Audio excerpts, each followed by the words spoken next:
Hi, I hope this message finds you well and that you are staying healthy and positive. I watched Frozen 2 with my grandson this morning, and my daughter Heather's going to be tickled that I'm about to give a leadership lesson, one of my meditations on mastery from a Disney movie.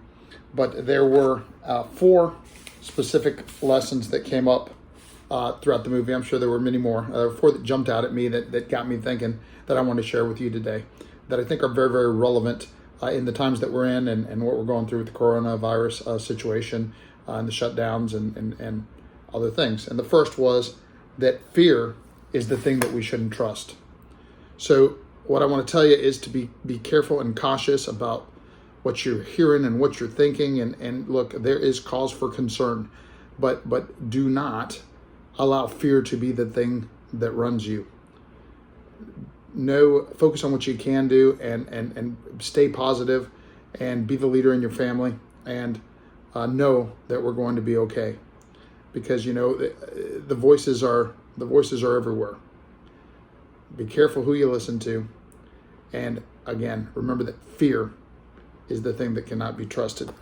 And the second was that love is forever, and of course, a lot of different things could be said about that one, but specifically what I want to say is this morning, I actually embraced the FaceTime technology to sit down with my grandson and call my mother. And because, my mom is doing what she should be doing and staying home.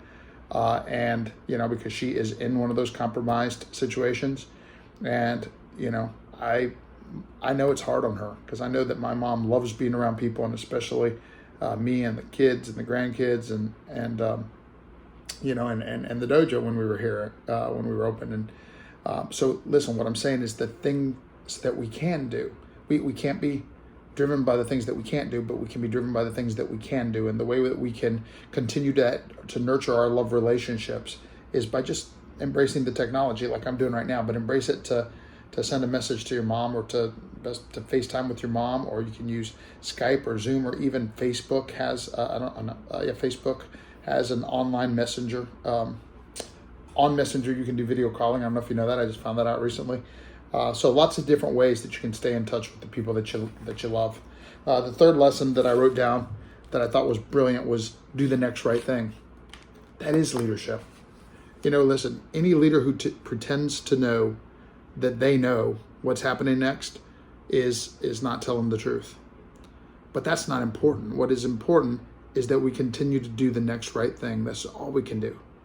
And as leaders and as followers and as families and as teams, we stay positive, we stay upbeat, and we do the next right thing. And then number 4, my favorite of all, the snow guy, Olaf, something like that. Snow guy said, "While I still don't know what transformation is, I feel the forest has really changed us." Well, the fact of the matter is that we're in our forest, and you know that. And all of this is so relevant to our situation, because I know that many of you are afraid of the health implications, afraid of the economic implications. Look, everybody is worried. But this forest will change us. When every time throughout history that a people has gone through great adversity, that trial has changed them. And some have been defined by it in a very positive way. It's no accident that there's a generation of people called the greatest generation. We need to be like that. We need to remember. What I'm about to say next is simple, not easy.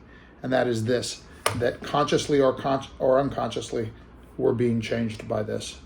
So the challenge is to consciously take charge of what you allow in your mind, what you say, what you do, how you act, how you feel. We got this. We got this. There's going to be transformation that happens in this forest. Let's you and I make sure it's transformation for the better.